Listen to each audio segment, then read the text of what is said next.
اور جمع تو آپ ویسے ہی کر سکتے ہیں، مقیم بھی اور مسافر بھی. یہ اللہ تعالیٰ نے سہولت دی ہے. کئی عورتوں نے نماز شروع کر دی اس کی وجہ سے، اور جو آپ کو رکھتے بتائی ہوئی تھی اللہ کے فضل سے 17 صرف عشاء دیا، اور ہم نے بتایا کہ 17 24 گھنٹے میں ہے. 2 فجر، 4 ظہر، 4 عصر، 3 مغرب اور 4 عشاء. باقی وطر ہو یا سنت موقدہ ہو، جتنا گڑ ڈالیں اتنا میٹھے ہم تو پڑھتے ہیں، لیکن یہ اوبلیگیٹری نہیں ہے. اور جس کو یہ بات سمجھنا ہے نا، اس کے لیے ہمارے پاس علمی پھکیاں بھی ہیں، فوراً سمجھ آئے گی. اچھا آپ یہ بتائیے کہ نبی علیہ السلام رمضان کے علاوہ کتنے نفلی روزے رکھتے تھے ہر مہینے؟ ایٹ لیسٹ 11 روزے رکھتے تھے. 3 ایام 20 کے، چاند کی 13، 14، 15، اور 2 جمعرات اور سوموار کے. مسلم شریف میں آتا ہے. ایام 20 کا بھی ذکر بخاری مسلم میں ہے. تو اگر 4 ویکینڈز بھی بنے تو 8 روزے یہ اور 3 وہ، کتنے ہو گئے؟ 11. تو یہ بتائیے کہ جتنے عاشقان رسول ہیں جو لوگوں کو سنت موقدہ پڑھانے کے اوپر تلے ہوئے ہیں، یہ مہینے میں کتنے روزے رکھتے ہیں؟ تو آپ کو پتا کیا کہیں گے؟ وہ کہیں گے یہ فرض تو نہیں ہے نا، فرض تو صرف رمضان کے ہیں. جب ان کو یہ بات سمجھ آئے، ساتھ ہی پھر ان کو کہیں کہ اب نمازوں میں بھی تو آ جاؤ. نمازوں میں بھی فرض وہی ہے جو آپ امام کے پیچھے پڑھتے ہیں، باقی نفلی نماز ہے. کر لیں تو ثواب، نہ کریں تو کوئی گناہ نہیں. اس طرح کریں گے تو سمجھ آئے. اس طرح بھی نہ ہے تو پھر میں مال پانی والے طریقے سے سمجھاتا ہوں. اسے پوچھے زکوٰۃ کتنی ہے تو کہیں گے 2.5%. 40واں حصہ 2.5%. تو ان کو کہیں گے 2.5% تو آپ 20% دے دیا کریں. وہ کہیں گے نہیں، فرض تو 2.5% ہی ہے، اوپر جتنا مرضی نکال لیں. نکالتے کون نہیں ویسے اللہ کے فضل سے. وہ ان کو کہ اوپر والا بھی نکالیں، اس کے بغیر آپ کی 2.5% بھی قبول نہیں ہوگی. جیسا کہتے ہیں نا، جو سنتا نہیں پڑھتا ہوتے فرض بھی نہیں ہوتے، جو تراویح نہیں پڑھتا ہوتا روزہ بھی نہیں ہوتا. اب علماء کہتے ہیں نہیں ہم نے تو کبھی نہیں کہا. تو سر یہ جنات کرو آگے ان کو کہانیاں، آپ نے کرائی ہوئی تھی نا. جب ہم نے کہانی پکڑی ہے تو ہم منکر ہو گئے. جی ہم نے کبھی نہیں کہا کہ بت رکھ کے آتے تھے تو رفع دین ہوتا تھا. تو آپ صدیوں تک یہ لائف انجوائے کرتے رہے ہیں یہ والی، اور آپ نے کبھی کسی کو ممبر پہ آج تک کسی حنفی نے کہا ہے کہ یار یہ جھوٹ نہ بولا کرو کہ بت رکھ کے آتے تھے رفع دین ہوتا تھا؟ کیوں؟ وہ ایک ٹکٹ میں 2 مزے کر رہے ہیں. وہ چاہ رہے ہیں یہی چیز چلتی رہے، کہانی چلتی رہے. تو وہ آپ کے کہتے ہیں 2.5% تو فرض ہے، تو باقی جتنا مرضی کر لیں. تو اس کو کہ نماز بھی وہ 17 رکھتے ہی فرض ہے، باقی جتنی مرضی کر لیں. پھر وہ بخاری مسلم میں حدیث ہے نا، ایک صحابی ہے، ان کا یا رسول اللہ مجھے موٹا موٹا دین بتائیں میں جو کر سکتا ہوں. آپ نے فرمایا کہ 5 نمازوں کی فرض رکھتے پڑھ لو. ٹھیک ہے، فرض نماز کو قائم رکھو 5 نمازوں کی، اور فرض زکوٰۃ دو، اور فرض روزے مہینے کے رمضان کے رکھ لو. حج اس وقت فرض نہیں ہوا تھا، اس لیے حج کا ذکر اس حدیث میں نہیں ملتا. تو جب وہ جانے لگا تو وہ ایک لمحے کے لیے رکا. اس نے کہا یا رسول اللہ میں نہ اس میں اضافہ کروں گا نہ کمی کروں گا، یعنی مجھ سے فرض کی بات ہوئی میں فرض ہی پڑھوں گا. تو جب وہ چلا گیا رخ بدل کے پیٹ کر کے، آپ ہوتے تو الٹے قدم جاتے ہیں نا، کیونکہ آپ کو تو بازاروں سے الٹے قدم آپ نکلتے ہیں. تو نبی علیہ السلام فرمایا جس نے کسی جنتی کو دیکھنا ہے اس شخص کو دیکھ لو. آپ تو وہاں پروٹیسٹ کر دیتے کہ یا رسول اللہ وہ سنتے موقدہ کتنے گئی ہیں، تو عشاء دی 17 رکعتاں کتنے گئی ہیں. انہوں نے دین کے ساتھ جو کیا ہے نا کھلواڑ، اس کا نقصان یہ ہوا ہے کہ لوگ نماز ہی چھوڑ گئے. ایک ظلم کیا سنتوں اور نوافل پہ زور دے کر، اور دوسرا نماز جمع کرنے کی جو فیسلٹی تھی یہ چھینی ہے. اب دفاتر میں، اب مثلا میں پرائم منسٹر کی بات کرتا ہوں. پرائم منسٹر آلموسٹ کم از کم 15 گھنٹے روزانہ اپنے آفس کو ٹائم دے رہے ہیں. آؤٹ پٹ کچھ نکل رہی ہے نہیں، وہ علیحدہ معاملہ ہے، لیکن بیچارہ ٹائم تو دے رہا ہے نا، کوشش تو کر رہا ہے. اب پرائم منسٹر نے جو ہے وہ رات کو کھڑے ہو کے نوافل نہیں پڑھنے، اور اس کے لیے سنت موقدہ پڑھنا بھی ضروری نہیں، بس 2 فجر کے فرض پڑھ لے، 4 ظہر کے اور 4 عصر کے وہ بھی جمع کر لے. جو اس کو میٹنگ میں ٹائم ملتے ہیں 10-15 منٹ، اس میں ظہر عصر کٹھی پڑھ لے. اور پھر جب گھر واپس آئے رات کو 8 بجے 10 بجے 11 بجے مغرب عشاء پڑھ لے.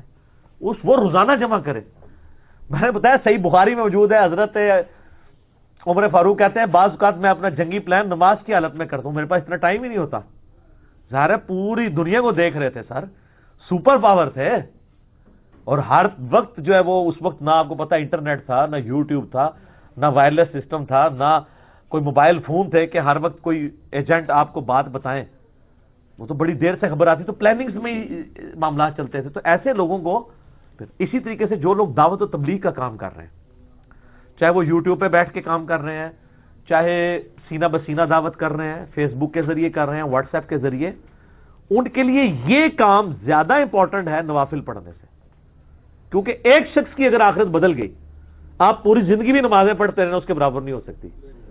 ہاں، پھر وہ جتنی نمازیں پڑھے گا اس کا ثواب بھی آپ کو ملے گا، اس کی فرض نمازوں کا ثواب بھی، نفل نہیں فرض کا ثواب بھی آپ کو ملے گا. جو بخاری مسلم میں حدیث ہے، مولا علی کو جب نبی علیہ السلام نے خیبر کے موقع پر بھیجا تو کیا فرمایا تھا؟ علی پہلے ان کو دعوت دینا، تیری وجہ سے ایک بندہ بھی اگر چینج ہوا تو تیرے لیے سرخ اونٹوں سے بہتر ہو جائے گا. ایک شخص جس کی آپ عقیدہ صحیح کر دیں، اب وہ پوری زندگی جتنی فرض نمازیں پڑھ رہا ہے، جتنے اذکار کر رہے ہیں، آپ کو آٹومیٹکلی ثواب مل رہا ہے. یار امام بخاری رحمۃ اللہ علیہ نے کتنی ایفرٹ پٹ کی، 16 سال لگائے بخاری لکھنے میں، لیکن سر قیامت تک کروڑوں نہیں اربوں نمازوں کے ثواب ان کے نامہ اعمال میں آٹومیٹکلی جا رہے ہیں. ٹھیک ہے، کیونکہ ایفرٹ پٹ کر کے چلے گئے نا. صدقہ جاریہ جو مسلم شریف میں حدیث ہے کہ مرنے کے بعد بھی 3 چیزوں کا ثواب پہنچتا ہے. ایک صدقہ جاریہ جو اپنی زندگی میں کیا تھا، دوسرا علم کی بات، اور تیسرا نیک اولاد جو دعا کرتی ہے. امام بخاری، امام مسلم یا باقی ائمہ جو اپنی زندگی میں ایفرٹ پٹ کر گئے ہیں مختصر سی زندگی کے اندر. کیا زندگی یار، 194 ہجری میں پیدا ہوئے امام بخاری، 256 میں فوت ہو گئے، 62 ایئرز. اور یہ بھی میں آپ کو لیونر ایئرز کے اعتبار سے بتا رہا ہوں. ہمارے جو سولر ایئرز ہیں اس کے حساب سے بلو 60 فوت ہوئے ہیں. امام شافعی صرف 55 سال کی عمر میں فوت ہوئے ہیں. کام اتنا کر گئے ہیں کہ زندگیاں چاہیے اس کام کو صرف پڑھنے کے لیے اور سمجھنے کے لیے. آپ تو عشاء کی 17 رکعتیں پڑھاتے ہیں نا. الموطا امام مالک کھولیں، فاتح ایران قادسیہ کے فاتح سعد ابن ابی وقاص، الموطا امام مالک میں گولڈن چین سے حدیث ہے، پوری زندگی عشاء کی 5 رکعتیں پڑھتے تھے، 4 فرض اور 1 وتر. اللہ کے فضل سے سنتا بھی نہیں کدے انہوں نے پڑھی ہیں. پوری زندگی 5 رکعتیں پڑھتے تھے. ان کو کبھی کسی نے نہیں کہا کہ سر سنتا بھی ہوں نے. آپ عشاء کی 17 رکعتیں پڑھواتے ہیں. سعد ابن ابی وقاص وہ ایک بھی جو پڑھتے تھے اصول برکت کے لیے، وہ بھی کوئی ضروری نہیں ہے، 4 فرض کافی ہیں. پوری زندگی سعد ابن ابی وقاص، ان سے بڑا کوئی نیکوکار تھا؟ ان کو پتا تھا کہ یار فرض نماز اتنی ہے، باقی ٹھیک ہے جتنا گڑ ڈالو اتنا میٹھا. تو انو چھڑیاں عشاء دی 17 رکعتاں دسیاں انہوں نے، تو ٹھیک ہے بھگتو. اچھا یہ مجھے کوئی مولوی قرآن پہ حلف رکھ کے دے کہ وہ خود عشاء کی 17 رکعتیں پڑھتا ہے، اور یار 3 منٹ رہ جاتے ہیں، آپ امام کو دیکھ رہے ہوتے ہیں وضو کر کے ہوتا ہے، اس نے عشاء کی پہلی 4 نہیں پڑھی ہوئی، بعد ہی پڑھتا ہوئے گا. اب ایک لو بعد بھی کے پڑھتا ہے، 2 بھی پڑھ لے بڑی گل ہے. اور خدا نہ خاصہ کوئی اہل حدیث ہوا تو وہ 2 بھی نہیں پڑھنا گوارا کرے گا. وہ پہلے بھی گپے مار رہے ہوتے ہیں اہل حدیثوں کے امام، اور جیسے اقامت ہوتی جا کے مسلے میں نماز پڑھا کے پھر گپا مارے اور موبائل لے کے بیٹھ جاتے ہیں. ٹھیک ہے، یہ ان کے اندر پتہ نہیں کس نے بیماری داخل کر دی ہے کہ موبائلوں پہ ٹائم ضائع کرتے ہیں، سنتے موقع نہیں پڑھتے. ہم تو ایمفسائز کرواتے ہیں کہ آپ پڑھیں، لیکن یہ فرض نہیں ہے. لیکن جو آپ فضول ٹائم ضائع کر رہے ہیں اس کی بجائے یہ تو کریں نا. تو جو عشاء کے اقامت سے 3 منٹ پہلے وضو کر رہا ہے اس نے وہ 4 رکعتیں پڑھنی ہے بعد میں.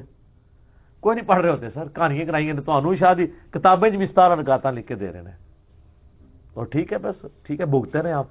17 نہ نیتیاں نہ قضا کیتیاں، کس نے پڑھنی ہے؟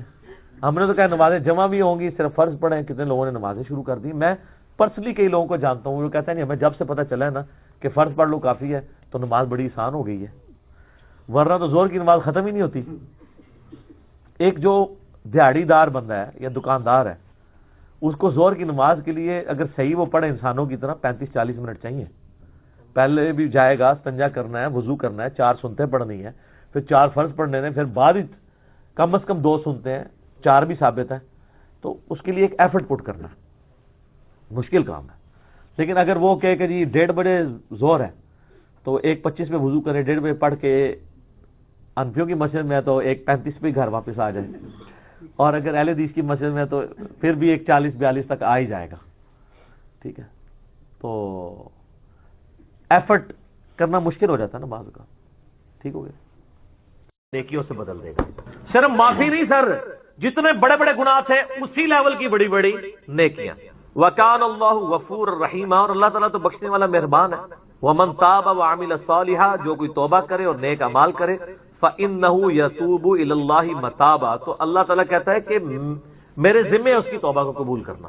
یعنی اللہ تعالیٰ نے اپنے اوپر خود سے واجب کیا، حالانکہ اللہ تعالیٰ کسی چیز کا پابند نہیں ہے کہ جو میری طرف رجوع لائے گا میں اسے ضرور معاف کروں. تو اگر کسی شخص کو اس طرح کا وہم آتا ہے نا، اور یہ وہم اس لیے بھی آ رہا ہوتا ہے، بعض اوقات لوگ یعنی اس کا ترجمہ کرتے ہوئے بالکل لفظی ترجمہ کر رہے ہوتے ہیں.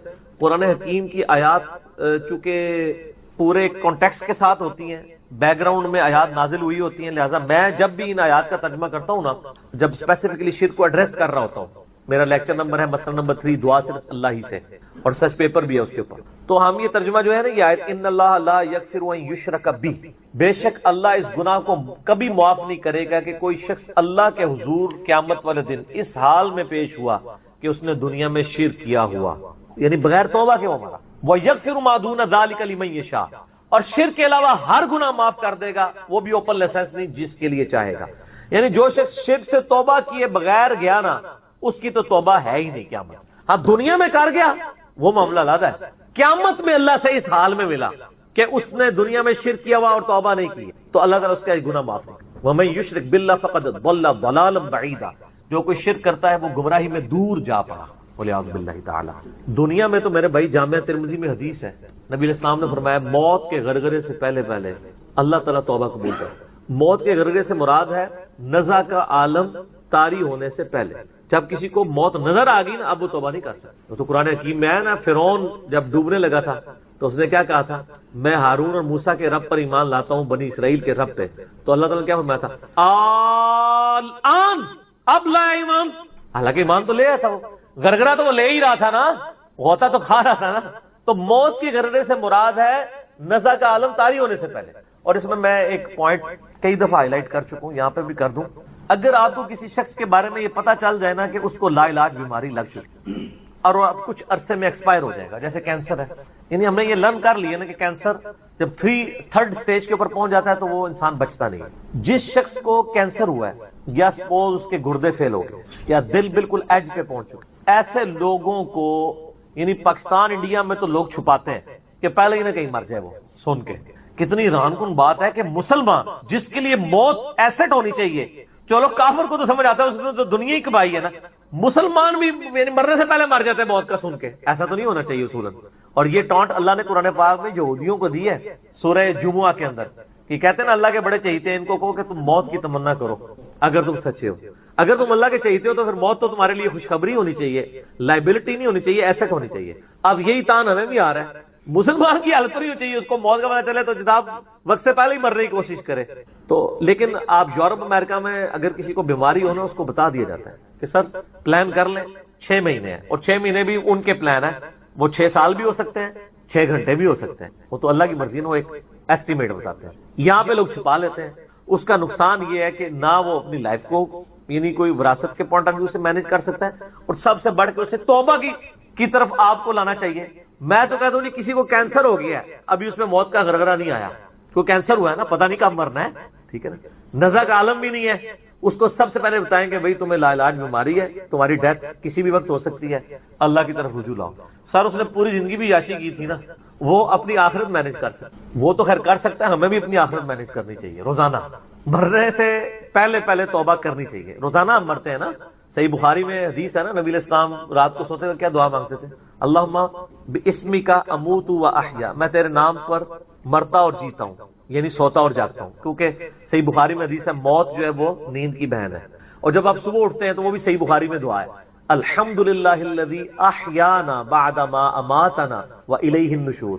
تمام تعریفیں اس اللہ کے لیے ہیں جس نے مجھے مرنے کے بعد زندہ کیا، یعنی موت کے بعد زندہ، اور میں نے پلٹ کے اس کی طرف جانا ہے. تو رات کو سونے سے پہلے توبہ کریں، اور سب سے بیسٹ توبہ تو وہ بخاری مسلم میں حدیث ہے، جس نے رات میں سورۃ البقرہ کی آخری 2 آیات پڑھ لی اسے ہر چیز سے کفایت کر جائیں گی. آمن الرسول بما انزل الیہ من ربہ والمؤمنون کل آمن باللہ وملائکتہ وکتبہ ورسلہ لا نفرق بین احد من رسلہ وقالوا سمعنا واطعنا غفرانک ربنا والیک المصیر لا یکلف اللہ نفسا الا وسعها. آن ورڈ. اس میں تجدید ایمان بھی ہے، اللہ پر ایمان، کتابوں پر، فرشتوں پر. اس کے بعد دعائیں ہیں، ربنا لا تؤاخذنا ان نسینا واخطانا، اس کے اندر توبہ شامل ہے.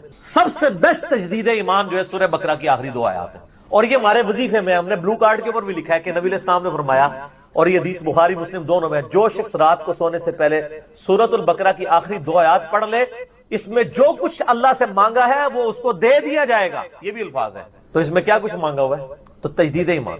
پھر صحیح بخاری میں حدیث ہے کہ نبی علیہ السلام فرمایا جو صبح یقین کے ساتھ ایک دفعہ پڑھ لے سید الاستغفار، اور شام سے پہلے اگر مر گیا سیدھا جنت میں. اور اگر شام کو پڑھ لیا پورے یقین کے ساتھ، یقین سے مراد ہے کہ باقی توبہ کا اس کا ارادہ ہوا، صبح سے پہلے مر گیا سیدھا جنت. اللہم انت ربی لا الہ الا انت خلقتنی وانا عبدک وانا علی عہدک ووعدک ما استطعت اعوذ بک من شر ما صنعت ابوء لک بنعمتک علی وابوء بذنبی فاغفر لی فانہ لا یغفر الذنوب الا انت.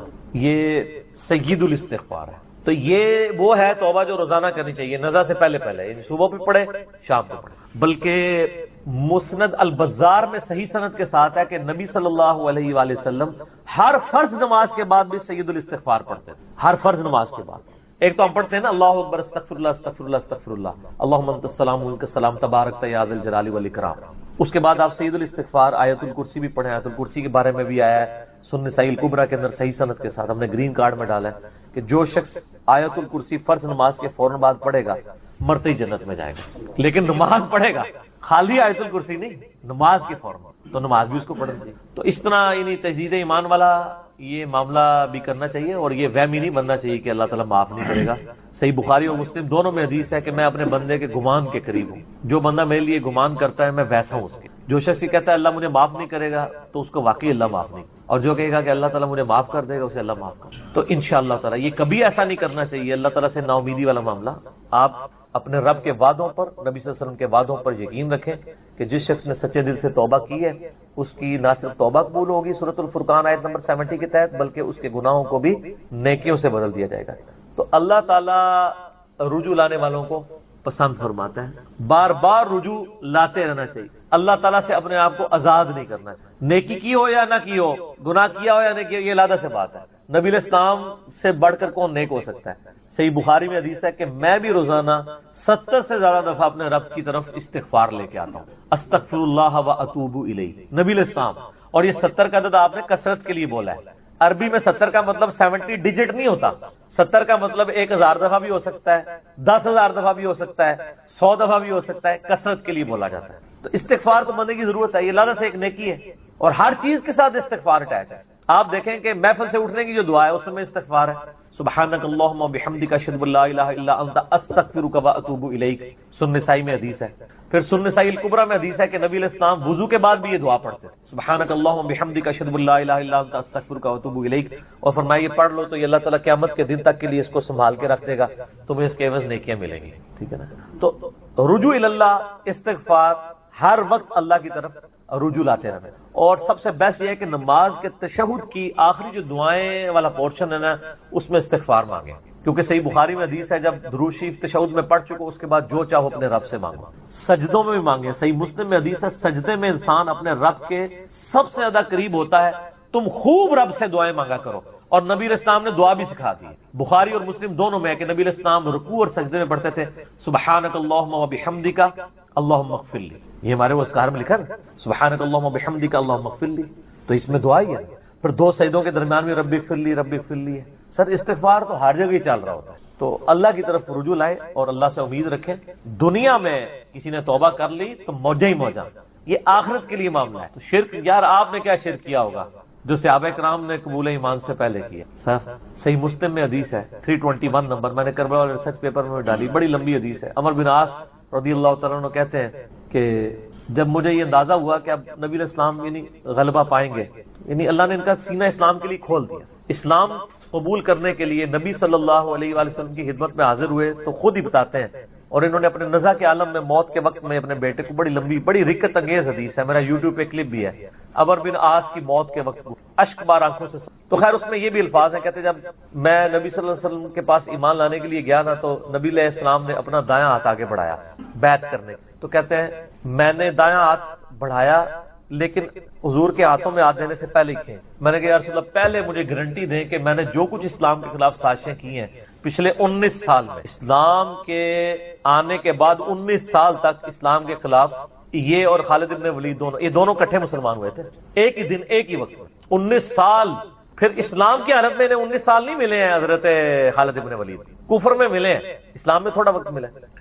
تو حضرت عمر بن عاص کہتے ہیں میں نے ہاتھ کھینچ لیا. میں نے کہا یا رسول اللہ پہلے گارنٹی دے میرے سارے گناہ معاف ہوں. تو آپ صلی اللہ علیہ وسلم نے فرمایا کہ اے عمر کیا تجھے نہیں پتا کہ اسلام پچھلے کے سارے گناہوں کو معاف کر دیتا ہے، اور اللہ کی راہ میں ہجرت پچھلے کے سارے گناہوں کو معاف کر دیتی ہے، اور حج مبرور پچھلے کے سارے گناہوں کو معاف کر. تو یہ اسلام لے کر آنا کتنی بڑی دولت ہے. تو یہ تجدید ایمان کرنا، کلمہ پڑھ کے یہ اپنا تجدید ایمان والا معاملہ بھی کرتے رہنا چاہیے. یہ بھی ایک توبہ کا ذریعہ ہے. اللہ سے امید رکھیں. اللہ کو اصل میں باغی پسند نہیں ہے. جو گناہ کر کے توبہ کر لیتے ہیں نا وہ اللہ کو بڑے پسند ہیں. اتنے پسند ہیں کہ ایک بڑی عجیب و غریب روایت ہے صحیح بخاری اور مسلم میں، صحیح مسلم میں ذرا زیادہ ڈیٹیل ہے کہ نبی علیہ السلام فرماتے ہیں اگر تم گناہ کرنا چھوڑ دو گے تو اللہ تعالیٰ تمہیں ختم کر دے اور ایسی مخلوق لے کے آئے گا کہ جو گناہ کرتی ہو اور اللہ ان کو معاف کر کے خوشی محسوس. اچھا اس کو بعض لوگوں نے دوسری طرف لے لیا، ان کا جی اللہ تعالیٰ گناہوں سے بڑا خوش ہوتا ہے. نہیں نا، اصل میں یہ بتانا چاہ رہے تھے نبی صلی اللہ علیہ وآلہ وسلم کہ انسان کے اندر بلٹ ان فالٹ رکھا گیا ہے کہ وہ غلطی کرے گا. اصل مسئلہ یہ ہے کہ وہ آدمی بنے. آدم نے اپنی غلطی کو جسٹیفائی کیا نہیں. جب غلطی کی تو کیا کہا ربنا ظلمنا انفسنا وان لم تغفر لنا وترحمنا لنکونن من الخاسرین. معاف کر دیا اللہ نے. شیطان نے اپنی غلطی کی جسٹیفیکیشن دینا شروع کر دیا. میں ایسے بہتر ہوں، تو نے اس کو مٹی سے بنایا، مجھے آگ سے بنایا ہے، میں اس کو کیسے سجدہ کروں. جو اپنی غلطی کی جسٹیفیکیشن دے وہ شیطان ہوتا ہے، اور جو اپنی غلطی کی جسٹیفیکیشن دیے بغیر سیدھی معافی مانگ لے وہ آدمی ہوتا ہے. ہم کہتے ہیں نا آدمی، آدم کے ساتھ مضبوط ہو جاتا ہے. تو رجوع اللہ. تو وہ نبی الاسلام یہ بتانا چاہ رہے تھے کہ ایسی مخلوق جو گناہ نہ کرے وہ تو آلریڈی اللہ کے پاس موجود ہے. فرشتے، اللہ نے انسان اور جن کو ایسی مخلوق بنایا ہے جو اپنی ول سے اپنے رب کو چوائس کرے. فَأَلْهَمَهَا فُجُورَهَا وَتَقْوَاهَا، ان میں یعنی برائی کا مادہ بھی رکھ دیا، اچھائی کا بھی. وہ خود اپنی عقل ایز اے انسٹرومنٹ یوز کر کے یہ اللہ تعالیٰ کو خود سے وہ چوز کرے. ایسی مخلوق اللہ کو چاہیے تھی. سر یہی وہ چیز ہے جیسے انسان فرشتوں سے افضل ہو جاتا ہے. اور میں اکثر کہا کرتا ہوں کہ یہ وہ دولت ہے جو جبرائیل کے پاس بھی نہیں ہے. سر جبرائیل مجھ سے اگر میرا ایمان ایکسچینج کرنا چاہے نا میں نہیں کرتا. جبرائیل نے خدا کو مانا ہے خدا کی مرضی، اور میں نے خدا کو مانا ہے اپنی مرضی. اس کا کوئی ایکویلنٹ نہیں. اسی لیے انسان اشرف المخلوق ہے. اسی لیے انسان کو اللہ نے اتنا درجہ ہے فرشتے سے بہتر انسان بننا، مگر اس میں لگتی ہے محنت. انسان بنے، آدمی بنے. یہ نہ ہو کہ اولئک کالانعام بل هم اضل، جو سورۃ الاعراف میں ہے کہ وَلَقَدْ ذَرَأْنَا لِجَهَنَّمَ كَثِيرًا مِنَ الْجِنِّ وَالْإِنسِ، جنوں اور انسانوں کی اکثریت دوزخ کے لیے ہی پیدا ہوئے ہیں. یہ اللہ نے ایکسپرٹ اوپینین دیا. یہ نہیں ہے کہ میں نے دوزخ کے لیے ان کو بنایا. ساتھ یہ ہے کہ ہم نے ان کو کام دیے تھے، یہ سنتے نہیں. سننے کا سا نہیں سنتے. آنکھیں دی تھی دیکھتے نہیں، دیکھنے کا سا دیکھتے نہیں، یعنی عبرت والا. اور عقل دی تھی، دل دیے تھے. آپ عقل کر لیں ترجمہ، دل کر لیں. وہ سوچتے نہیں ہیں. اولئک کالانعام بل هم اضل، یہ تو چوپایوں کے مانند ہے بلکہ ان سے بھی بدتر ہیں، جو آنکھ کان اور عقل کو یوز کر حق بات تک نہیں پہنچتے. ولا تقف ما ليس لك به علم، 10 کمانڈمنٹس میں سے 9 کمانڈ کیا ہے؟ سورہ بنی اسرائیل آیت نمبر 36. انسان کسی چیز کی پیروی اس وقت تک مت کرنا جب تک تجھے اس کے بارے میں ڈیفینیٹ علم حاصل نہ ہو جائے. ان السمع والبصر والفؤاد كل اولئک كان عنه مسؤولا، بے شک کان، آنکھیں اور عقل ان کے بارے میں پوچھا جائے گا. تم نے ان کو یوز کر کے حق بات تک پہنچنے کی کوشش کیوں نہیں کی ہے؟ اچھا ہم کوشش ماشاءاللہ کر رہے ہیں لیکن دنیا میں حق بات تک پہنچنے. میں آپ سے ایک چھوٹا سا سوال کرتا ہوں. آپ موٹر بائک پہ جا رہے ہو، دن کے وقت آپ نے ہیڈ لائٹ کھولی ہوئی ہو، سامنے سے آپ کو کوئی یوں اشارہ کرے تو آپ اسے گالی سمجھیں گے؟ فوراً ہیڈ لائٹ آف کریں گے. لیکن معذرت کے ساتھ آپ کوئی دینی غلطی کر رہے ہو اور آپ کو کوئی ہائی لائٹ کرے تو آپ اس دینی غلطی کے ہائی لائٹ ہونے کو اسی اشاری کی طرح سمجھیں گے یا آگے سے اس کو پڑھ دیں گے؟ جہاں تو یہی ہوتا پڑھ دیتے. اسی لیے لوگ اکثر لوگ بتانا ہی چھوڑ گئے ہیں. وہ کہتے ہیں یار کہہ دسیے کتنے بوڑھے ہو چکے ہیں، وضو کرنے کا طریقہ نہیں، یہاں تک صرف بازو اوپر کیا ہوتا ہے، ان کو پتہ نہیں کہ کون یوں سمیت دھونا ہے. سال لوگ دیکھ رہے ہوتے ہیں، کہتے ہیں یار چھوڑ. حالانکہ وہی بندہ اس وقت گڑھے میں گرنے لگے نا تو کتنے لوگ اس کو پکڑانے کے لیے آ جائیں گے، کیونکہ وہ فزیکلی نظر آ رہا ہوگا نا. آخرت کا گڑھا نظر نہیں آ رہا نا، انسان کہتا ہے خیر ہے. یہی ہمدردی ہماری آخرت کے پوائنٹ آف ویو سے بھی ہونا، اور یہی حوصلہ ہمیں سننے کے اعتبار سے بھی ہونا چاہیے. میں اکثر کہتا ہوں کہ دنیا میں اگر آپ کو گالی دے کے بھی آپ کے دنیا کے نفع کی کوئی بات کرے نا، فلانا ٹھیک ہے تو اتنے بیٹھے ہیں، ادھر تو اناؤنسمنٹ ہوئی ہے کہ جناب جو اپنا شناختی کارڈ لے کے آ جائے تو اس کو راشن فری مل رہا ہے، تو آپ کو اس دوست کی گل یاد آئے گی کہ یار بڑی مہربانی، بعد میں بھی آ کے بھی شکریہ ادا کریں گے، لیکن وہی دوست آپ کو پیار محبت سے بات سمجھائے کہ یار یہ تم غلط کر رہے ہو، آپ اس کو کتے کی طرح پڑ جاتے ہیں، اور کوئی نہیں تو کہتے ہیں اس کو تمیز ہی نہیں بات کرنے کی۔ دنیاوی طور پہ وہ گالی نکال کے بھی دنیاوی فائدے کی بات کرے تو آپ تمیز کو نہیں دیکھتے، اور آپ کے آخرت کے فائدے کی بات وہ لجاجت سے بھی کرے تو آپ کہتے ہیں تمیز سے نہیں بات کر رہا۔ اصل میں آپ نے خود کبوتر کی طرح آنکھیں بند کی ہوئی ہیں، بلی کو غائب کرنا چاہتے ہیں لیکن بلی غائب نہیں ہوگی، تھوڑی دیر بعد آپ کی گردن مروڑ لے، بولے اعوذ باللہ تعالیٰ۔ یعنی یہ ایک انسان کے اوپر ایک موت کی تلوار تو لٹک رہی ہے، ٹھیک ہو گئے تو ان کو کہ بے فکر ہے، توبہ قبول ہے انشاءاللہ تعالی۔ اگلا سوال، کیا فرض نماز کے بعد 3 بار استغفر اللہ کے بعد ایک دفعہ سید الاستغفار بھی پڑھ سکتے ہیں؟ یہ بدعت تو شمار نہیں ہوگا؟ نہیں، کوئی بدعت نہیں ہوگا۔ صحیح مسلم میں حدیث ہے کہ نبی علیہ السلام فرض نماز کے بعد 3 دفعہ استغفر اللہ پڑھتے تھے اور پھر ایک دفعہ پڑھتے تھے اللہم انت السلام ومنک السلام تبارک یا ذا الجلال والاکرام۔ اور بخاری اور مسلم دونوں میں ہے کہ فرض نماز کا مکمل ہونا نبی علیہ السلام کی ہم تکبیر کی آواز سے پہچانتے تھے، یعنی بلند آواز سے آپ اللہ اکبر کہتے تھے، پہلے ایک دفعہ اللہ اکبر بلند آواز سے کہنا ہے، پھر 3 دفعہ آہستہ آواز میں استغفر اللہ۔ یہ ہمارے اہل حدیث بھائی جو ہیں اس سنت پہ عمل کر رہے ہیں، لیکن وہ استغفر اللہ بھی اونچا بولتے ہیں، استغفر اللہ اونچا بولنا خلاف سنت ہے، صرف اللہ اکبر بلند آواز۔ اور دوسری طرف علماء عرب ہیں، انہوں نے اپنے اذکار کارڈ میں سے اللہ اکبر نکال ہی دیا ہوا ہے، وہ صرف استغفر اللہ پڑھتے ہیں، اور جب ان سے پوچھیں کہ یار اللہ اکبر نہیں پڑھتے، وہ کہتے ہیں نہیں، یہ جو بخاری مسلم میں ہے نا کہ نبی علیہ السلام بلند آواز سے تکبیر پڑھتے تھے، تو تکبیر سے مراد استغفر اللہ ہے۔ دیکھیں آپ بندہ کو ضد میں، استغفر اللہ کس عربی ڈکشنری میں تکبیر ہے؟ اگر آپ نہیں مانتے تو ہم آپ کو علم الکلام اور فقہ والا جواب دیتے ہیں۔ بخاری مسلم میں حدیث ہے، حضرت ابو ہریرہ کہتے ہیں کہ نبی علیہ السلام جب نماز شروع کرتے تو تکبیر کہتے، جب رکوع میں جاتے تو تکبیر کہتے، جب رکوع سے سر اٹھاتے تو سمیع اللہ لمن حمیدہ ربنا ولک الحمد کہتے، جب سجدے میں جاتے تو تکبیر کہتے، جب سجدے سے سر اٹھاتے تو تکبیر کہتے۔ تو کیا وہ استغفر اللہ کہتے تھے؟ کہتے نہیں، وہ اللہ اکبر ہی ہوتا تھا۔ تو بخاری مسلم میں جو ہے کہ نماز کا ختم ہونا میں تکبیر کی آواز سے پہچانتا تھا، تو وہ بھی پھر استغفر اللہ نہیں، تکبیر ہی ہے۔ یہ میں نے فقی علماء عرب کو بھی دی تھی، اور وہ بڑے ضد میں ہیں، وہ کسی کارڈ کے اوپر ان سے جو عربی کارڈ بھی چھپ کے آتے ہیں نا، آپ لوگ اگر دیکھیں نا وہ اللہ اکبر نہیں لکھا ہوتا۔ یہ تو شکر ہے دارالاسلام والوں نے، چونکہ انٹرنیشنلی سب سے بڑا ادارہ ہے اہل حدیث کا، انہوں نے جو اذکار والے چھاپے ہیں اس میں اللہ اکبر چھاپا ہے، تو یہ عام ہوا ہے، ورنہ پاکستان کے اہل حدیث بھی اس کے اندر مبتلا ہو گئے تھے۔ اب ایون یہاں جو عرب ملکوں سے اہل حدیث آتے ہیں نا، وہ اللہ اکبر نہیں اونچا کہتے ہیں، وہاں پہ ٹرینڈ نہیں ہے، وہ سنت ہی کھا گئے ہوئے۔ دیکھو ایک سوال اس میں کتنے جواب دیتے ہیں۔ تو استغفر اللہ کے بعد آپ سید الاستغفار پڑھ سکتے ہیں۔ بخاری میں حدیث ہے جو بندہ سید الاستغفار صبح کے وقت ایک دفعہ پڑھ لے پورے یقین کے ساتھ، یہ انٹرنیشنل نمبر کے مطابق ہے 6306، ٹھیک ہے، ابھی تو میں جوان ہوں۔ اللہم انت ربی لا الہ الا انت خلقتنی وانا عبدک وانا علی عہدک ووعدک ما استطعت اعوذ بک من شر ما صنعت ابوء لک بنعمتک علی وابوء بذنبی فاغفر لی فانہ لا یغفر الذنوب الا انت۔ جو صبح کے وقت پورے یقین سے پڑھ لے، شام سے پہلے مر گیا تو جنتی، اور جو شام کو پڑھ لے صبح سے پہلے پڑھ گیا تو جنتی۔ یہ صبح شام کے اذکار بلو کارڈ میں ہمارا یہ ذکر موجود ہے، آپ یہ سید الاستغفار فرض نماز کے بعد پڑھ سکتے ہیں، بلکہ سنت بھی ہے۔ گرین کارڈ میں ہم نے نہیں ڈالا، ہوا جگہ نہیں تھی۔ مسند البزار میں صحیح سند کے ساتھ یہ حدیث موجود ہے کہ نبی علیہ السلام فرض نماز کے بعد بھی ایک دفعہ سید الاستغفار پڑھتے تھے۔ تو نہ صرف یہ جائز ہے بلکہ سنت ہے، اور میں الحمدللہ فرض نماز کے بعد جو آیت الکرسی کا وظیفہ ہے، باقی اذکار ہیں، تو میں سید الاستغفار ہر فرض نماز کے بعد پڑھتا ہوں، کیونکہ نبی علیہ السلام کی سنت تھی سید الاستغفار بھی، اور 3 دفعہ استغفر اللہ لادا سے، اور اللہم انت السلام منک السلام، اور باقی اذکار۔ اور یہ تو میں صرف سمجھانے کے لیے کہہ رہا ہوں، یہ تو آپ گن بھی نہیں سکتے۔ قرآن پاک میں اللہ تعالیٰ نے فرمایا نا کہ اللہ کی نعمتیں اتنی زیادہ ہیں کہ تم انہیں شمار کرنا چاہو تو شمار بھی نہیں کر، تو وہاں سے اللہ تمہیں رزق دے گا، تمہیں گمان بھی نہیں۔ اب رزق کے لیے ضروری نہیں ہے کہ آپ کے پاس مال و دولت اور آپ کے ایسٹس بڑھ جائیں، یہ بھی اللہ تعالیٰ کا بہت بڑا رزق ہے کہ آپ کے پاس جو تھوڑے بہت ایسٹس ہیں وہ سلامت ہیں۔ کسی ایک میڈیکل کیس کسی گھر کے اندر 1 کروڑ پرتی بندے کو بھی لا کے زیرو پہ کھڑا کر سکتے۔ آپ کی زندگی میں کئی ایسے کیسز ہوئے ہوں گے جو دادے تک بک جاتے ہیں۔ اور مجھے واسف علی واسف صاحب کی بات یاد آ گئی، وہ کہتے ہیں میں وہ مسجد میں بیٹھا ہوا تھا تو ایک بندے کو میں نے دیکھا کہ وہ دعا مانگ رہا ہے کہ یا اللہ 25 سال پہلے جو میں نے دعا تجھ سے کی تھی وہ واپس لے لے، بس یہ دعا کر رہا ہے۔ کہتے ہیں وہ فارغ ہوا تو میں نے اس سے پوچھا کیا ہوا؟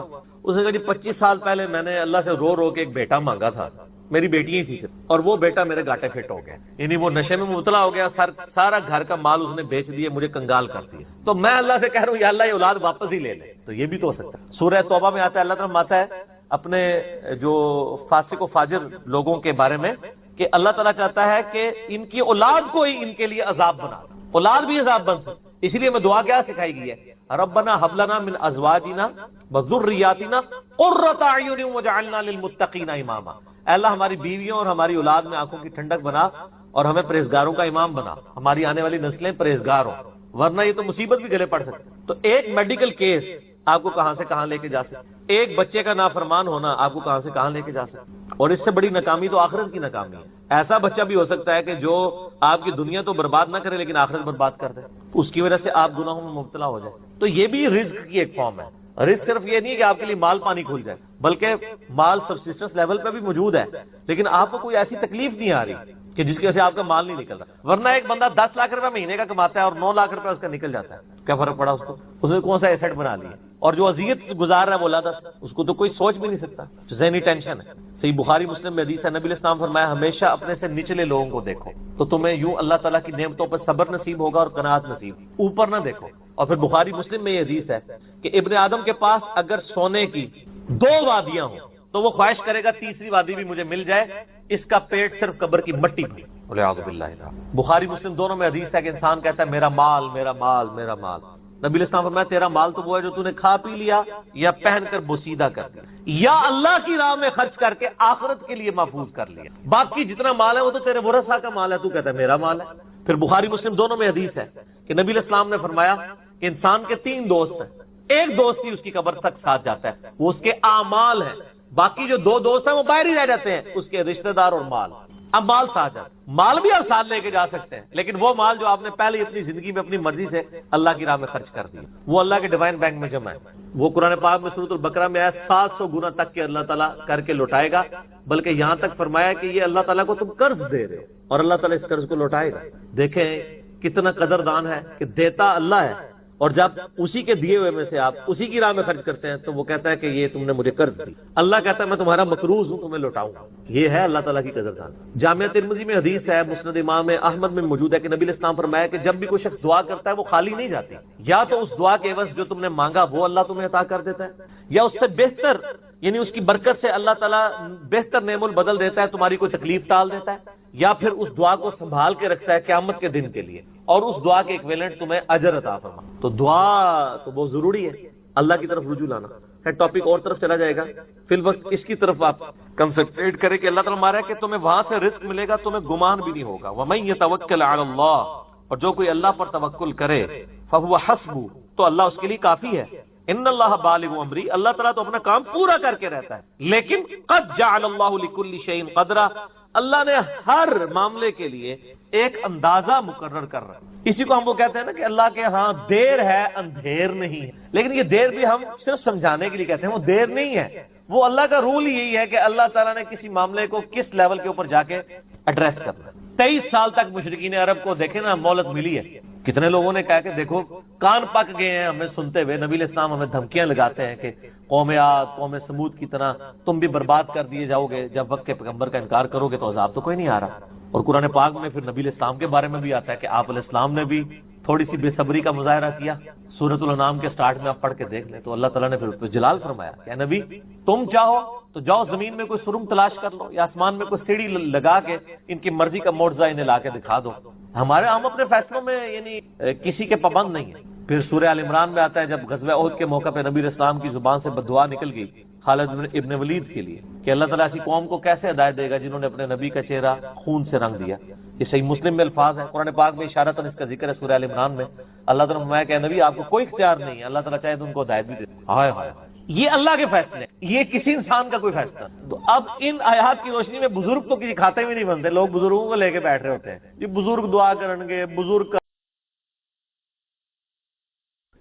وَبِالْوَالِدَيْنِ احسانا، اور اپنے والدین کے ساتھ احسان کی روش اختیار کرو۔ قرآن میں مینلی بڑے بڑے 4 مقامات جو میں نے بتایا 10 کمانڈمنٹس میں، چاروں جگہ پر توحید کے بعد پہلا حق اللہ تعالیٰ نے ماں باپ کا رکھا ہے۔ یہاں پہ تو مختصر بات ہے، لیکن باقی جگہوں میں ملے گا کہ اگر والدین تجھے اکسائیں اس بات کے اوپر کہ تو اللہ کے ساتھ کسی کو شریک ٹھہرا تو پھر ماں باپ کا بھی کہنا نہیں ماننا، یعنی ماں باپ کا حق بھی اللہ کے حق کے اندر ہے۔ دنیا میں معروف طریقے سے ان کے ساتھ چلنا ہے، ایون ماں باپ کافر بھی ہوں تو۔ اسما بنت ابی بکر جو حضرت ابو بکر کی بیٹی تھی، ان کی ماں کافرہ تھی، تو صحیح بخاری میں آتا ہے کہ انہوں نے اللہ کے نبی علیہ السلام سے کہا کہ میری ماں مشرکہ ہے، میرے پاس آتی ہے، میں اس کے ساتھ کیا معاملہ کروں؟ تو آپ نے فرمایا دنیا میں معروف طریقے سے اس کے ساتھ بیہیو کرو، یعنی وہ جو ہیومن ڈگنیٹی ہے وہ وائلیٹ نہیں ہوگی۔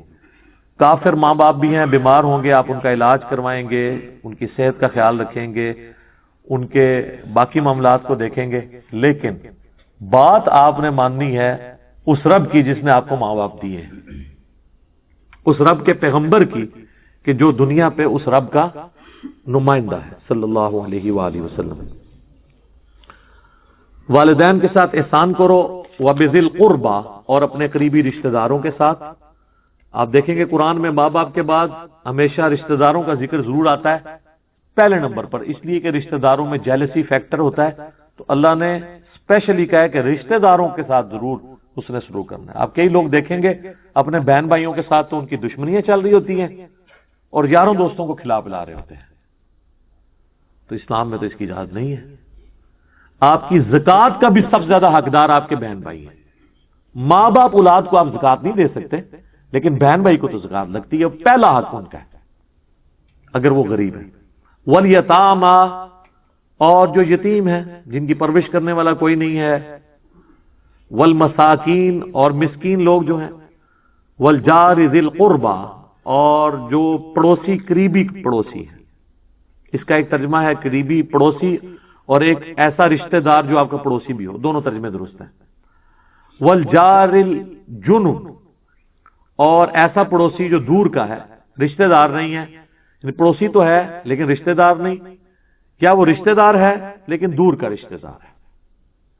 یہ ترتیب بتائی جا رہی ہے کس طرح حق ہے ترتیب سے۔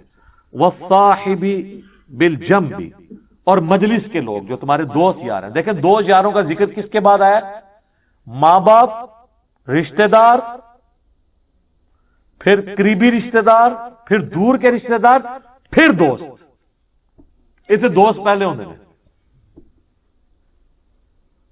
الٹا ایک معاملہ چل رہا ہے۔ وابن السبیل، اور مسافر بھی۔ اگلے زمانوں میں تو مسافروں کے لیے بہت بڑی آزمائش تھی نا میرے بھائی، نہ تو کوئی موبی کیش تھا اور نہ کوئی ایزی پیسہ تھا۔ کسی کو راستے میں قافلے کو لوٹ لیا اور وہ گھر سے 4 مہینے کی مسافت پہ ہے، اس کا اونٹ بھی کسی نے چوری کر لیا تو وہ گھر کیسے پہنچے گا؟ آپ ذرا امیجن کریں، سفر تو گھوڑوں اور اونٹ پہ ہوتا تھا۔ ایون آج کے زمانے بھی اگر آپ کے پاس کرایہ نہیں ہے تو آپ کس طرح، ایک بندہ کراچی سے اسلام آباد آتا ہے، یہاں اس کی جیب کٹ گئی ہے اور پیسے بھی کسی سے وہ مانگ نہیں سکتا، پیچھے اس کا کوئی ہے نہیں جو اس کو دے، تو ظاہر ادھر ہی وہ کسی سے مدد کے لیے کرے گا، مجھے کم از کم ٹکٹ تو لے دیں۔ تو اس لیے مسافر کا حق آج بھی اسی طریقے سے امپورٹنٹ ہے، لیکن اس میں یہ کرنا چاہیے جو پروفیشنلز ہیں نا، ان کو گاڑی میں بٹھا کے آنا چاہیے، ان کو پیسے نہ دیں ٹکٹ کے، کیونکہ زیادہ تر یہ فراڈیے بھی ہوتے ہیں نا۔ تو میں تو ایسے ہی کرتا ہوں، میں بس میں بٹھا دیتا ہوں اور کنڈکٹر کو کرایہ دیتا ہوں اور اسے کہتا ہوں کہ بھئی اس کے پاس کرایہ نہیں تھا تو میں دے رہا ہوں، اور اگر یہ اترنے کی کوشش کرے تو کرایہ تیرا، تو وہ اتر جائے، بے شک کنڈکٹر کو تو لگ ہی جائے گا نا، وہ تو بیچارہ پہلے محنت مزدوری کر رہا ہے۔ اچھا، ہم لوگ محنت مزدوری کرنے والوں کو دیتے ہوئے کتراتے ہیں، اور جو ہم سے مفتہ مانگتے ہیں، میری تو اکثر اس طرح، اب تو خیر میں نے اپنے گھر والوں کو کافی ایجوکیٹ کر دیا کہ آپ لوگ 10-10 ہزار کی شاپنگ کر کے نکلتے ہیں کپڑوں والی دکانوں سے، اور باہر چنچی والے کے ساتھ یہ بحث کر رہے ہوتے ہیں، وہ 60 مانگ رہے ہیں، آپ اسے 50 دے رہے ہیں، اور ادھر سے ایک فقیر گزرتا ہے، اس کو 20 روپے نکال کے دے دیتے ہیں، تو اس فقیر کو آپ 10 دے دیتے، اس کو 60 کے 60 پورے دے دیتے۔ جو محنت مزدوری کر رہا ہے اس کا حق ہے، اور میرے تو اپنے زندگی میں اصول ہے، مجھے اگر کسی جگہ کے کرائے کا پتہ، چونکہ میں بھی پبلک ٹرانسپورٹ پہ ہی سفر کرتا ہوں، ٹیکسی پہ یا رکشے پہ یا آئی ایس پہ، تو چلیں فکس کرایہ ہوتا ہے، تو اگر اس نے پہلی دفعہ میں وہ کرایہ بتا دیا نا کہ یہ اتنا ہے، اور مجھے پتا ہے کہ اتنا ہی کرایہ ہے، میں کم بھی نہیں کرواتا۔ تو کئی بار لوگ ایک دم پریشان ہوتے ہیں، 1-2 بار تو جب میں نے کہا ٹھیک ہے چلیں، وہ کہتے ہیں نہیں جی لے جاؤ، وہ ڈر جاتے ہیں کہ یار یہ کون سا بندہ ہے جی، اس کو 120 بتایا تو اس نے 100 بھی نہیں کہا، تو یہ کیڑے چکر ہیں چاہے، یا اس کو یہ شک پڑ جاتا ہے کہ میں نے واقعی کم مانگ لیا ہے، مجھے زیادہ مانگنا چاہیے تھا، ایسا بھی ہو جاتا ہے۔ اور جو اٹھا لیتے ہیں پھر میں ان کو راستے میں بتاتا ہوں کہ میرے بھائی دیکھو میں نے تمہارا کرایہ کم نہیں کروایا، کیوں نہیں کروایا؟ تم نے جائز مانگا تھا، تو آمدہ بھی جائز مانگنا، ہم بھی تمہاری طرح کے ملازم پیشہ لوگ ہیں، ہم کوئی یعنی چندوں پہ تو نہیں پل رہے، یا ہم لوگوں کی جیبیں نہیں ہتھیاتے ہیں کہ ہمارے پاس اتنا مال ہو کہ ہم جو ہے وہ اپنی علیحدہ سے ٹیکسی کے اوپر سفر کر رہے ہوں۔ تو ہماری بھی کوشش ہوتی ہے کہ یار بس جتنا نامنل طریقے سے گزارا ہو سکے، تو اس کو ریئلائز بھی کرا دیتے ہیں۔ وما ملکت ایمانکم، اور جو تمہارے قبضے میں ہیں تمہاری لونڈیاں اور غلام، جو میں نے پہلے بھی عرض کیا کہ یہ سسٹم آبسلیٹ ہو چکا ہے، لیکن ان کے حقوق اپنی جگہ تھے، جو اور اس کو آج ماڈرن فارم میں آپ اس فارم میں سمجھ سکتے ہیں کہ ہر وہ چیز جو آپ کے انڈر آتی ہے، آپ کے گھر میں کام کرنے والے جو لوگ ہیں، اگرچہ وہ لونڈی اور کنیز کے نہیں، وہ آزاد لوگ ہیں، لیکن بہرحال وہ آپ کے انڈر تو آتے ہیں، تو آپ ان کی بھی ضرورتوں کا خیال رکھیں۔ اور اس حوالے سے میں کہوں گا کہ دنیا میں خوش نصیب ترین ملک جو ہے نا وہ پاکستان ہے۔ پاکستان میں غریب لوگ تو چل ہی چیریٹی کے اوپر رہے، یہاں پر یعنی لوگ اپنے گھر میں کام کرنے والوں کے ساتھ بہت زیادہ حسن سلوک کرتے ہیں۔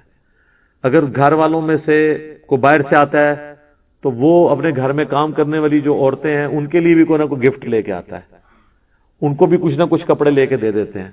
کل کو ان کے بچیوں کی شادیاں ہوتی ہیں تو پھر وہ جن گھروں میں کام کرتی ہیں وہ پھر ان کو ہیلپ آؤٹ کرتے ہیں، اور یہ آلموسٹ ہر جگہ ہو رہا ہے۔ اور یہ ہمارے اس معاشرے کی خوبصورتی ہے، اس کلچر کی خوبصورتی ہے، اور اسلام کی دین ہے یہ کہ ظاہر ہے کہ خرچ تو وہی کرتا ہے جسے امید ہو آخرت میں ملنے کی، لیکن اس میں یہ چیز ہونی چاہیے کہ آپ اپنے ملازم کو زکوٰۃ اس نیت سے نہیں دے سکتے کہ اب یہ میرے ساتھ ضرورت سے بڑھ کے اس نے سلوک کرے چونکہ میں نے اسے زکوٰۃ دی ہے۔ زکوٰۃ اللہ کا حق تھا آپ پر، وہ اگر آپ اپنے ملازم کو دیتے ہیں نا تو اس کے اگینسٹ آپ اگر اس سے یہ تمنا کریں گے نا کہ اس کے اگینسٹ وہ میرے ساتھ زیادہ لائلٹی شو کرے، آپ کی ذات فارغ ہوگی، وہ نئے سرے سے دینی پڑ جائے گی۔ ملازمین کو زکوٰۃ دینے والا معاملہ بڑا خطرناک ہو جاتا ہے۔ ایک لمحے کے لیے بھی آپ کو یہ خیال آ گیا، چلے دل میں وسوسہ آنا اس پہ گرفت نہیں ہے، لیکن آپ نے اسے ایگزیکیوٹ کر دیا، اسے ڈانٹ دیا کہ تم تو میں فریج لے کے دیتا سی، تو فریج تو آپ نے لے کے دیا تھا زکوٰۃ کے پیسوں کا، تو اس پہ احسان کیسا؟ وہ تو آپ پہ احسان ہے اس کا کہ اس نے لے لیے، تاکہ آپ نے اللہ کا ایک فرض پورا کر لیا۔ تو ملازمین کو زکوٰۃ دیتے وقت یہ خطرہ لاحق رہتا ہے کہ ہر وقت کہ کہیں آپ کی بدنیتی آگے بیچ میں تو وہ فرض ہی فارغ ہو جائے گا، نئے سرے سے دینی پڑ جائے گی۔ یہ پھر اپنا خود بخود محاسبہ کرنا ہوگا۔ بعض لوگ یہ کرتے ہیں پھر اس کے اگینسٹ ان سے ڈبل مزدوریاں کروا رہے ہوتے ہیں، اور ظاہر ہے وہ تو بیچارہ پسا ہوا طبقہ ہے تو انہوں نے تو کرنا ہی کرنا ہے۔ تو لہذا حسن سلوک والا معاملہ ان کے ساتھ ضرور کریں۔ اکثر لوگ پوچھتے ہیں، ہاں جو غیر مسلم آپ کے گھروں میں کام کر رہے ہیں ان کو آپ اپنی زکوٰۃ نہیں دیں، لیکن صدقہ اور خیرات ان کو دے سکتے ہیں، عام صدقہ اور خیرات، اور آپ کو ثواب بھی ہوگا اس کے اوپر۔ زکوٰۃ اسپیسیفکلی مسلمانوں کا حق ہے کہ پہلے ان کو دی جائے، البتہ اگر مسلمان امیر ہو جاتے ہیں یا ان کی بیسک نیڈز پوری ہو جاتی ہیں پھر آپ غیر مسلم کو بھی زکوٰۃ دے سکتے ہیں۔ ان کو کہا جاتا ہے مؤلفۃ القلوب، تالیف قلب کے لیے ایسے لوگوں کو زکوٰۃ دینا تاکہ وہ اسلام کی طرف مائل ہوں، تو ان کو بھی زکوٰۃ پھر دی جا سکتی ہے، لیکن یہ اس صورت میں جب مسلمانوں سے آپ فارغ ہو بیٹھے۔ یہ نہیں ہے کہ مسلمان ذلیل ہو رہے ہیں اور آپ غیر مسلموں کو زکوٰۃ دے رہے ہیں، پہلا حق ان کا ہے کہ ان کو زکوٰۃ دی۔ باقی جو عام جتنی بھی نفلی عبادات ہیں، چاہے قربانی کا گوشت ہو، صدقہ اور خیرات ہو، عقیقے کا کھانا ہو، عام جو نظر نیاز اللہ کی راہ میں آپ دیتے ہیں، 11ویں نہیں اللہ کے لیے جو، وہ سب کی سب آپ غیر مسلم کو بھی دے سکتے ہیں، اس کو بھی کھلانے کا ثواب ہے۔ قرآن میں دیکھیں جگہ جگہ آتا ہے نا کہ مساکین کو کھانا کھلاؤ، کبھی نہیں ساتھ آئے گا کہ مسلمان مسکین ہو یا غیر مسلم، کیٹاگوریکلی وہ بھی اللہ کی مخلوق ہے، ٹھیک ہے۔ اور اوائل اسلام میں تو جن لوگوں نے اسلام قبول کیا ہے وہ اسلام کی انہی اخلاقی رویوں کی وجہ سے کیا ہے نا، کہ عرب کے معاشرے کے اندر جہاں پہ غلاموں کی کوئی عزت نہیں تھی، وہاں پہ ایک شخص یہ آواز بلند کرتا ہے کہ جو خود کھاتے ہو وہی ان کو کھلانا ہوگا، جو خود پہنتے ہو وہی ان کو پہنانا ہوگا۔ اس لیے تو نبی علیہ السلام پہ پہلے غلام ایمان لے آئے تھے کہ ہمارے حقوق کی آواز کسی نے بلند کی ہے۔ وہ چیز جو مسلمانوں کا ترہ امتیاز تھی اور لوگوں کے اسلام قبول کرنے کا سبب تھی، وہ ہم نے دنیا کو بتانی تھی کہ ہم بیسک ہیومن رائٹس کے اندر بلیو کرنے والے ہیں، نہ کہ یہ کہ ہم اپنے مسلمانوں سے پیسے لے کے بھی ان کو ملاوٹ شدہ چیزیں دے رہے ہیں، ان کے ساتھ دھوکہ اور فراڈ کر رہے ہیں۔ بالکل الٹ ہو چکا ہے نا کام۔ آپ دیکھ لیں، آپ کی والدہ ہاسپٹل میں ایڈمٹ ہوں خدا نہ خواستہ، اور آپ کو ڈاکٹر ایک ٹیکہ لکھ کے دے کہ جی اس ٹیکے سے آپ کی والدہ کی جان بچ سکتی ہے، اور آپ میڈیکل سٹور پہ جائیں اور وہ کہ جی یہ 2 ٹیکے میرے پاس اویلیبل ہیں، یہ حافظہ اللہ تعالیٰ اور دامن برکاتہم عالیہ نے جو نیا نیا میڈیکل سٹور انہوں نے میڈیکل دوائیاں بنائی ہیں ان کا ٹیکہ ہے، اور یہ جرمنی کے ایک کافر ڈاکٹر کا ٹیکہ ہے۔ تو جب مولوی ہے نا وہ بھی ادا لوے گا ٹیکہ، مولوی بھی مولوی کا ٹیکہ نہیں لے گا، انہوں پتا ہے کہ اے رحمت اللہ علیہ ساڈے بھی رحمت اللہ علیہ کرائے گا۔ یہی ہے، ہمیں تو کوئی اعتماد نہیں۔ میں اپنی پرسنلی آپ کو بتاؤں، میں نے جب بھی کوئی کرسچن مزدور یا مستری کام پہ لگائے ہیں نا تو مجھے تو بڑی بے فکری ہوئی ہے، نہ تو انہوں نے کوئی پڑھے۔ تو آپ ذرا کیلکولیٹ کریں، ہر نماز کے ساتھ جانے اور آنے میں آپ کی واک اٹیچ ہو جائے گی، کیونکہ آپ نے روٹین کا حصہ بنا لیا ہے۔ جو انسان کو اسپیشل کام کرنا پڑتا ہے نا اس میں انسان کو تردد ہوتا ہے، لیکن جو انسان اپنی روٹین میں شامل کر لیتا ہے، بس یہ قرآن بھی میں کہتا ہوں آپ اپنی روٹین میں شامل کریں، اور اس کو شامل کرنے کا طریقہ یہی ہے کہ فرض نمازوں میں امام مسجد کی منت مارنی پڑے، کوئی مٹھی گرم کرنی پڑتی ہے اس کی، کرے اسے کہ بھائی یار چل کچھ نہیں تو فجر میں تو شروع کر یار، مغرب عشاء میں نہیں کر سکتا۔ میں آپ کو بتاؤں، ہمارے اسلام آباد میں پنڈی میں ایک مسجد ہے، وہ روٹین کے ساتھ پچھلے کئی سالوں سے ان کی فجر کی نماز میں آلموسٹ 1 پاؤ قرآن کور کرتے ہیں، اور پورا سال ان کا قرآن چلتا رہتا ہے۔ سب کو پتا ہوتا ہے کل یہاں سے شروع ہونا ہے، لوگ پڑھ کے آتے ہیں گھر سے بھی ایک وہ اس کا ٹیسٹ فیل کرتے ہیں۔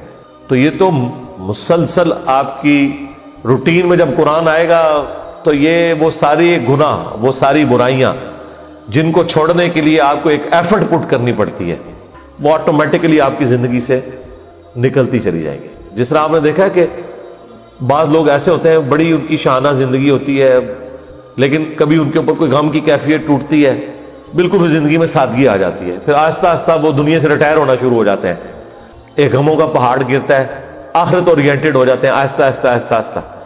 اگر آپ خدا کے ساتھ اٹیچ ہو جائیں گے، قرآن کے ساتھ اٹیچ ہو جائیں گے، تو ایٹ لیسٹ گناہ کا تو تصور بھی دور کی بات ہے، آپ اس طرف جانے کا سوچیں گے بھی نہیں، کیونکہ ہر وقت یہ آخرت کی یاد دلانے والی چیز آپ کے سر کے اوپر لٹکتی رہے گی۔ قرآن کی تلاوت سے دلوں کا زنگ کیوں دور ہوتا ہے؟ آخرت اورینٹڈ ہوتا ہے تلاوت سے، اس لیے کہ آپ جب قرآن کی تعلیمات کو سمجھیں گے، ذرا عربیوں کو تو تلاوت ہی کہنا تھا نا، انہوں نے تو ترجمہ نہیں کرنا تھا نا، اور تلاوت کا ایک معنی فالو کرنا بھی ہوتا ہے، ایک ہوتا ہے قرات کرنا اور ایک ہے اس کے پیچھے پیچھے چلنا۔ تو یہ ترجمہ والا قرآن سمارٹ فون نے تو زندگی آسان کرتی ہے۔ میں کہتا ہوں جی سائنس نے ہماری دنیا تو آسان کی ہے، جو ہماری آخرت آسان کرتی ہے۔ آپ امیجن کریں اس یوٹیوب کی برکت سے صدیوں میں جتنے لوگوں نے توحید قبول کی ہے، چند سالوں میں ہمارے پلیٹ فارم سے کر لی ہے، جو امید ہی کوئی نظر نہیں آ رہی تھی۔ اور یہ آپ نہ سمجھیں یہ لوگ ہیں، یہ نسلیں ہیں، ہاں آپ ان کو ملٹی پلائی کریں تو یہ ساری سائنس کی برکت ہے۔ آج دین کتنا سیکھنا آسان ہے، اور اس پہ عمل کرنے کے لیے آپ کو موٹیویٹ کرنے کے لیے کتنے والنٹیئر اویلیبل ہیں اگر آپ خدا کے ساتھ کمیٹڈ ہیں۔ اللہ تعالی ہمیں ہر وقت اپنی یاد میں رہنے کی توفیق دے۔ اللہ تبارک و تعالی اپنے ذکر پہ ہمیں استقامت دے۔ آج کی ہم قرآن کلاس کو اس دعا کے اوپر اہتمام کرتے ہوئے اینڈ کرتے ہیں۔ نبی الاسلام نے حضرت معاذ بن جبل سے فرمایا تھا، جامعہ ترمذی میں اور سنن نسائی میں حدیث ہے، اے معاذ میں تم سے محبت کرتا ہوں اور تمہیں نصیحت کرتا ہوں کہ ہر فرض نماز کے بعد اس دعا کو لازم کر لینا، اللہم اعنی علی ذکرک و شکرک و حسن عبادتک۔ ایک حدیث میں الفاظ ہے ربی اعنی علی ذکرک و شکرک و حسن عبادتک، اے اللہ میں تیری مدد مانگتا ہوں، میری مدد فرما اس بات پر کہ میں تیرا ذکر کروں، تیرا شکر کروں اور بڑے احسن طریقے سے تیری عبادت کرتا رہوں، پورے پروٹوکول کے ساتھ، اس میں تو میری مدد فرما۔ اب دیکھیں کیا ہوتا تھا، سامنے حافظ کھڑا ہوتا تھا اور وہ سنتے بھی تھے دیکھ کے، اور اگر کہیں غلطی ہوتی تھی تو غلطی کو پکڑتے تھے، اور اٹھانے کا فائدہ یہ ہے کہ کنسنٹریشن آپ کی رہتی ہے۔ انہوں نے کتنا ظلم کیا ہے کہ ہم سے قرآن چھین لیا۔ مغرب، عشاء اور فجر کی نمازیں واللہ اس لیے نہیں تھی کہ آپ نے صرف رکعتیں پوری کرنی ہے، یہ آپ کے اندر فیول ڈالنا تھا کہ جب آپ جہرن قرآن سنیں گے تو آپ کی پروگرامنگ ہوتی رہے گی۔ ہم کیا سنتے ہیں؟ وہی رٹی رٹائی آخری 10 صورتیں یا چند صورتوں کی آخری آیات، سورہ بقرہ کی آخری آیات، سورہ حشر کی آخری آیات، وہی جو مولویوں نے رٹی ہوئی ہیں۔ یار اگر حافظ قرآن نہیں بھی آپ کا امام مسجد، کوئی مسئلہ نہیں، وہ مصحف اٹھا کے پڑھ لے، کوئی مسئلہ نہیں، قرآن دیکھ کے تو پڑھنا اس کو آتا ہے نا، قاری ہے، مصحف اٹھا کے پڑھے۔ لیکن آپ ذرا امیجن کریں کہ آپ کی نماز کا لیول کیا ہوگا کہ آپ کو اگلی نماز کا انتظار رہے گا کہ بھئی، اور آپ یہ کوشش کریں گے کہ آپ کی نماز نہ چھوٹے، وہاں سے رکوع اگلا سٹارٹ۔ بلکہ میں تو کہتا ہوں گورنمنٹ لیول پہ یہ ہونا چاہیے کہ ایک اجتماعی نظم کوئی قائم کرے، اجتماعی نظم ہو، پورے ملک میں عید کی رات کو اگلا قرآن سٹارٹ ہو جائے، گورنمنٹ کی طرف سے شیڈیول ہو کہ بھئی اب یہ اگلا قرآن سٹارٹ ہو گیا، اتنے رکوع ہیں، 6 رکوع کور ہوتے ہیں نا، اگر آپ 6 جہرن رکھتے رہیں تو آلموسٹ کوئی 520 کے قریب رکوع بنتے ہیں۔ ان کو ڈیوائیڈ کر لیں تو پورے ملک کے اندر ختم قرآن بھی ایک ہی دن ہو رہا ہو، شمسی اعتبار سے رکھ لیں، تاکہ کوئی شخص دوسرے شہر میں بھی چلا گیا ہے اسے یہ یقین ہو کہ ہاں جی میں فلاں مسجد میں جاؤں گا تو شیڈیول ایک ہی چل رہا ہے۔ یہ ہم نے دنیاوی کئی معاملات میں اپنے آپ کو مینج کیا ہوا ہے اس طریقے سے۔